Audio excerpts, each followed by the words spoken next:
Karnataka police का वो जाबाज अफसर जिसे सिंघम कहा जाता था, वो आज तमिलनाडु की राजनीति का सबसे चर्चित चेहरा बन चुका है। वो शख्स जिसने खाकी वर्दी को त्याग कर भगवा ओढ़ा और द्रविड़ राजनीति के गढ़ में अपनी एक अलग पहचान बनाई। अन्नामलाई तमिलनाडु में इतनी बड़ी उम्मीद बन गए तो बीजेपी ने सोच लिया कि अब तमिलनाडु दूर नहीं, लेकिन ऐसा हुआ नहीं। अब विधानसभा चुनाव आया तो अन्नामलाई को ताबड़तोड़ ऐसी खबरें आ रही हैं जो बीजेपी के लिए कोई अच्छा संकेत नहीं है। अचानक बम फोड़ते हुए अन्नामलाई से पार्टी से मिली इलेक्शन इंचार्ज की जिम्मेदारियां छोड़ने का ऐलान कर दिया है। उन्होंने पार्टी से कहा कि उनके प्रभार वाली 6 विधानसभा सीटों सिंगनालूर, मदुरै दक्षिण, कराईकुडी और बाकी सीटों के लिए किसी और को नियुक्त किया जाए। जब चुनाव एकदम सिर पर हैं, तो अन्नामलाई ने कहा कि उन्होंने कहा कि उनके लिए बीमार पिता की देखभाल पहले जरूरी है। कोयम्बटूर में ही रहकर पिता का केयर करेंगे। वो अभी ट्रैवल करने या पार्टी की काम करने की स्थिति में नहीं है। अब तक अन्नामलाई कोयम्बटूर में ससुराल वाले घर में रह रहे थे। उन्होंने अब किराए का मकान लिया है। इससे पिता की सेवा भी होगी और लोगों के साथ संपर्क भी बना रहेगा।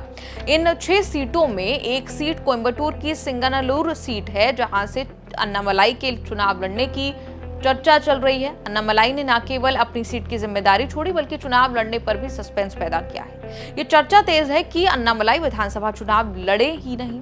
अगर ऐसा सच में हुआ तो मोहर लग जाएगी कि बीजेपी और अन्नामलाई में तो कुछ गड़बड़ चल रही है, कुछ तो चल रहा है। तमिलनाडु चुनाव में बीजेपी ने आईडीएमके के साथ एनडीए अलायंस बनाया है। बीजेपी ने वो 41 सीटें अपने लिए छोड़ी हैं जिन पर वो लड़ेगी। उन 41 में से 6 सीटों की जिम्मेदारी अन्नामलाई को दी गई।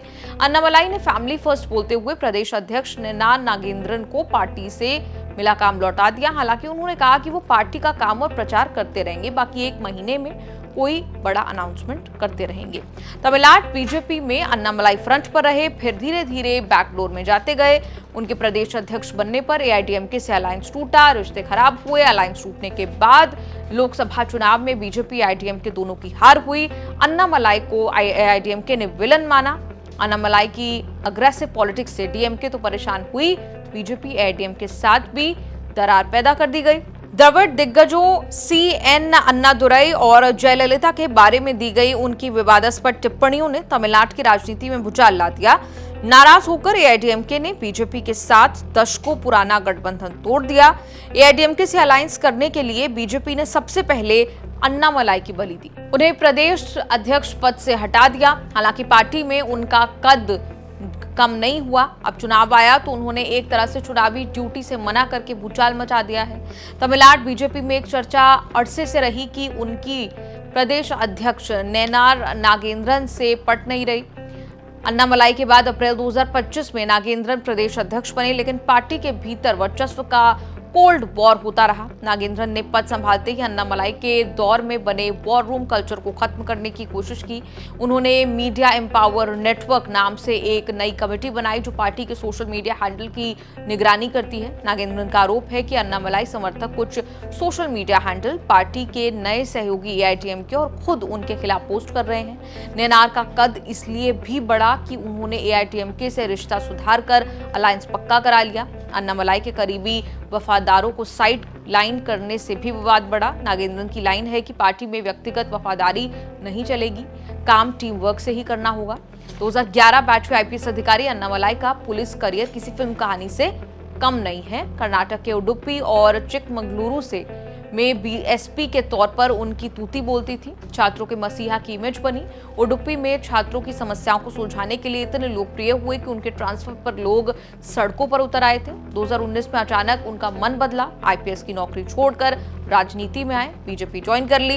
2020 में अन्नामलाई भाजपा में शामिल हुए और महज 1 साल के भीतर वो तमिलनाडु भाजपा के सबसे युवा अध्यक्ष बन गए। अन्नामलाई ने अपनी एन मन एन मक्कल मेरी मिट्टी मेरे लोग पदयात्रा के जरिए हर कोने में जनाधार मजबूत करने की कोशिश की।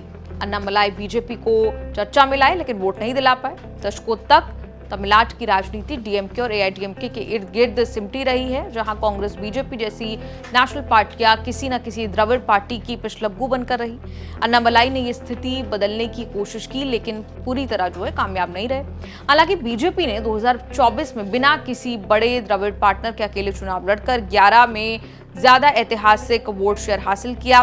2019 के 3.58% के मुकाबले 3 गुना था। राज्य की 39 सीटों में से 11 पर बीजेपी दूसरे नंबर पर रही। चेन्नई में बीजेपी ने एआईएडीएमके को तीसरे स्थान पर धकेलकर दूसरे नंबर की पार्टी का दावा किया।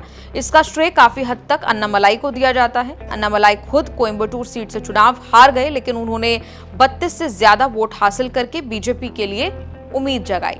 आज भी पार्टी इतनी कॉन्फिडेंट नहीं कि अन्नामलाई की लाइन पर अकेले लड़ने का साहस दिखाए। विजय की एंट्री के बाद पार्टी के लिए क्राइसिस और चैलेंज और बढ़ा है। तमिलनाडु में बीजेपी के लिए सबसे बड़ी चुनौती सीटों में वोट शेयर को बदलना है। हालांकि वोट बढ़ रहे हैं, लेकिन अलायंस की राजनीति के बिना बहुमत हासिल करना अब भी एक पहाड़ जैसी चुनौती है। शेष भारत के इस एपिसोड पर आपका क्या कुछ कहना है? कमेंट्स में लिखकर अपनी राय जरूर दें।